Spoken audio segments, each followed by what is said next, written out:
বৃষ্টি এর আগেও ক্যামেরার সামনে আসছিল অনেক দিন আগে।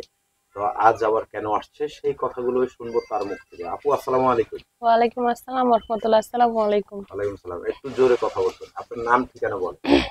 আমার নাম হচ্ছে বৃষ্টি। আমার গ্রামের বাড়ি হচ্ছে নরসিংদী। আচ্ছা, তো আসলে এতদিন পর আবার ক্যামেরার সামনে কেন? এর আগে আসছিলাম, একটা মনের মানুষের প্রয়োজন ছিল। হুম তারপরে একটা ছেলেকে বিয়ে করছি, প্রবাসে থাকে উনি। হুম বিয়ে করার পর হচ্ছে 1-1.5 বছর সংসার করছে। আমার একটা ছেলে বাবু হয়েছে। হুম। তো ওর আগের ঘরে সংসার আছে, তো আমাকে রাখে আবার ওইখানে চলে গেছে। আচ্ছা, আপনাকে রেখে চলে গেছে। তো জি আপনি যখন বিয়ে বসছেন তার কাছে তখন কি জানতেন না যে তার আরেকটা সংসার আছে না, কিংবা তিনি বলছে যে ওনার বিয়ে হয় নাই। বিয়ে হয়? জি আচ্ছা, আমরা তো যতটুকু জানতাম যে আপনার বিয়ে হয়েছিল, হয়েছে, সংসার ছিল, আপনার স্বামী চলে গেছে, জি তাই না? এর আগে তো এটাই। তো আপনি যে একটা অবিবাহিত ছেলে মনে করে বিয়ে বসছেন, তো সেই ছেলে তো আপনার সবকিছু জানতো। উনি বলছে যে ওনার বিয়ে হয়েছিল, 1 মাস বউ ছিল, ওর বউ অন্য ছেলের সাথে সম্পর্ক করে চলে গেছে, আমাকে এটা বলছিল। আচ্ছা আচ্ছা। বউ নাই, সে এটা বলছে। তো এই যে কতদিন তার সাথে সংসার হলো আপনার? 1.5 বছর। ১.৫ বছর। জি। তো ১.৫ বছর সংসার হওয়ার পরে কি ঘটলো, মানে ১.৫ বছর শুরুতে কিভাবে কি হলো সেটা একটু বলেন। এর আগে প্রতিবেদনে আসছিলাম হুম যে একটা মনের মানুষ লাগবে। হুম তো ওনার সাথে আমার সেই প্রতিবেদনে তার সাথে যোগাযোগ হয়। যোগাযোগ করার পরে সে বিয়ে করতে চাইছে, দায়িত্ব নিতে চাইছে, বিয়ে করতে চাইছে, দায়িত্ব নিছে, বিয়ে করছে। উনি বলছে যে ওনার বিয়ে হয়েছিল, 1 মাস সম্পর্ক হয়েছে, মানে 1 মাস ছিল, বিয়ে করার 1 মাস ছিল ওর বউ। হুম। পরে নাকি ওর বউ ওকে রাখে চলে গেছে, এই কথা বলছে। এখন তার সাথে যোগাযোগ হওয়ার পরে, বিয়ে হওয়ার পরে দেখতেছি যে ওর 3টা বাচ্চা আছে, ওর আর বউ আছে। আরো বউ আছে? জি, 3টা বাচ্চা মানে আছে, একাধিক 3টা ছেলে বিয়ে মেয়ে। জি করেছে? জি। আচ্ছা, তো আসলে আপনার সাথে কতদিন তার সাথে সংসার হলো? 1.5-2 বছর। ২ বছর। জি। আচ্ছা, তো ২ বছরে আসলে আপনাদের সাংসারিক জীবনটা কেমন কাটছিল সেই কথাটা একটু বলুন। এখন তো বিয়ে করার পরে তো ভালোই ছিল। পরে থেকে ও বারবার ওর ফোনে ফোন আসে, কে ফোন দেয়? বলে যে প্রবাসে থাকে, ওইখান থেকে ওর বন্ধুরা ফোন দেয়, অনেকেই ফোন দেয়। এগুলা কথা বলার পরে পরে একদিন দেখতেছি ওর বউ ফোন দিছে। হুম। এখন দেখতেছি যে ওর বউ, এখন ওর বউ পরে আইসা নিয়ে গেছে ওদেরকে, আচ্ছা, ওকে। মানে তার ১ম স্ত্রী না ২য় স্ত্রী না ৩য় স্ত্রী? ওর প্রথম স্ত্রী। ১ম স্ত্রী। জি।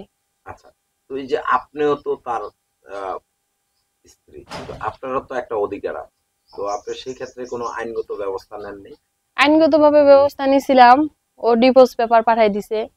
আর ওর আগের বউ ওকে আসে নিয়ে চলে গেছে। আচ্ছা, আপনার কাবিন কত ছিল? কাবিন করে নাই। 3 লাখ টাকা ছিল। সেই কাবিনের টাকাটা কি পেয়েছেন? দেয়নি। দেয়নি। তো যেমন আমাদের বাংলাদেশের আইনে তো আছে ডিভোর্স দিলে স্ত্রীকে তার যে কাবিনের টাকাটা সেটা ফেরতযোগ্য। বলতেছে যে আমি দিব না, আপনি কি করবেন করিয়েন। আচ্ছা, তো যে আপনার কি মানে যেটা বললেন তার কি মানে তার কোনো সন্তান আছে কিনা আপনার কাছে? 3টা ছেলে মেয়ে। 2টা আপনার ছেলে। কাছে? আমার কাছে একটা ছেলে, 8 মাস বয়স আমার ছেলের। আপনার কাছে একটা আছে, তাই না? জি জি। আচ্ছা, তো সেই সন্তানটার বয়স কত? 8 মাস। ৮ মাস। আচ্ছা, তো এই যে ৮ মাসের বাবুকে নিয়ে এখন কোথায় কিভাবে কি চলছে আপনার সেই কথাটাই বলেন। এখন বর্তমানে বাসা বাড়িতে কাজ করি, বাচ্চাটাকে নিয়ে অনেক কষ্টের ভিতরে আছি। আচ্ছা, যেই প্রবাসীর কাছে বিয়ে বসছিলেন তার দেশের বাড়ি কোথায় ছিল? ওর বাড়িও রংপুরের এদিকে ছিল। রংপুরে ছিল। জি।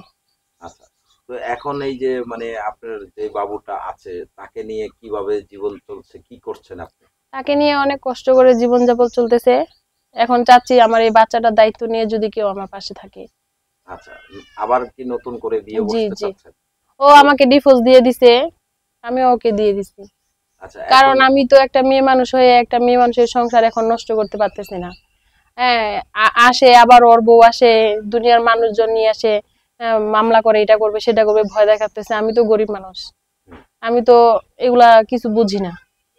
আচ্ছা, এখন কি নতুন করে আবার বিয়ে বসতে চাচ্ছেন সেটা জি বলছেন? জি। আচ্ছা, তো এই যে ১ম বিয়েতেও সংসার টিকলো না, ২য় বিয়েতেও সংসার টিকলো না, ৩য় বিয়েতে কি সংসার টিকবে মনে হয়? যদি সেরকম ভাবে কেউ দায়িত্ব নেয়, সবকিছু সত্যি কথা বলে, যদি কেউ ওই বাচ্চাটা সহ আমার দায়িত্ব নেয়, তাহলে আমি বিয়ে আচ্ছা, করবো। সবকিছু সত্যি কথা বলতে কি বোঝাচ্ছেন? ওই যে বলতেছে যে বউ বাচ্চা নাই, পরে বিয়ে শাদী করতেছে, সম্পর্ক করতেছে, পরে দেখি বউ বাচ্চা আছে। আচ্ছা, মানে এই ধরনের কোনো মিথ্যা আশ্রয় যেন না নেয়, এটাই তো? জি। আচ্ছা, তো আসলে আপনার তো এখন একটা সন্তানের মা, জি।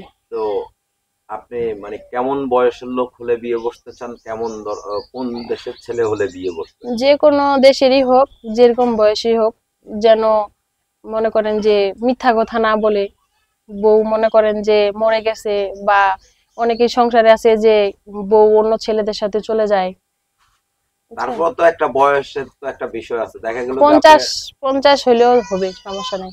তো একটা 50 বছরের লোকের কাছে আপনি কি পাবেন এই বয়সে বিয়ে কেউ বসতে? যে ওর বয়স বেশি দেখে যে ওই আগে মারা যাবে, আর আমার বয়স কম দেখে যে আমি দেরিতে মারা যাবো, এটা তো কোনো কথা না।